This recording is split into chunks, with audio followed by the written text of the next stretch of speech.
Hi hello welcome to Rajalakshmi villages. నేనైతే వరలక్ష్మి వ్రతానికి పూజా సామాన్లు అన్నీ ఎలా డీప్ క్లీనింగ్ చేసుకున్నానో చూడండి ఫ్రెండ్స్.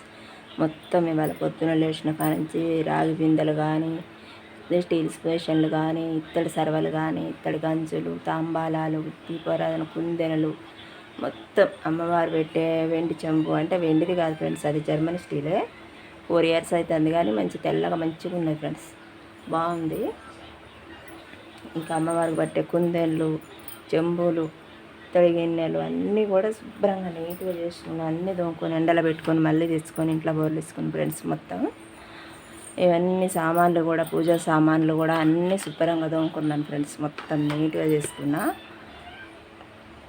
ఇవన్నీ కూడా మంచిగా చింతపండు, నిమ్మకాయలు, ఇటుక పొడి అన్నీ చక్కగా ఉడకబెట్టేసి, చింతపండు నిమ్మకాయలు ఉడకబెట్టండి ఫ్రెండ్స్. దగ్గర ఉడికిన తర్వాత అందులో ఇటుకబెట్ట పౌడర్ చల్లుకొని మంచిగా దోముకుంటే తెల్లగా చూడండి ఫ్రెండ్స్ ఎంత బాగున్నాయి. ఒక్క మరక లేకుంటే అద్దం లెక్క మెరిసిపోతాయి కదా.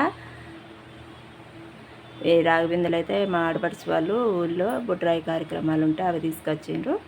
అవి నాకు సరిపోతాయి అమ్మవారి డెకరేషన్ కోసం.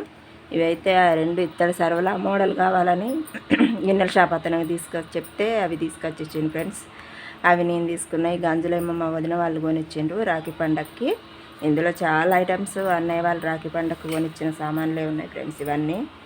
ఇక ఇక్కడికైతే ఈ సామాన్లన్నీ సరిపోతాయి అనుకుంటున్నా. ఉన్న సామాన్లు అయితే రేపు దోముకోవాలి ఫ్రెండ్స్. ఓకే మరి బాయ్. మా గిన్నెలు ఇవన్నీ మోడల్ ఎలా ఉన్నాయో షేర్ చేయండి, లైక్ చేయండి, కామెంట్ చేయండి. Bye friends.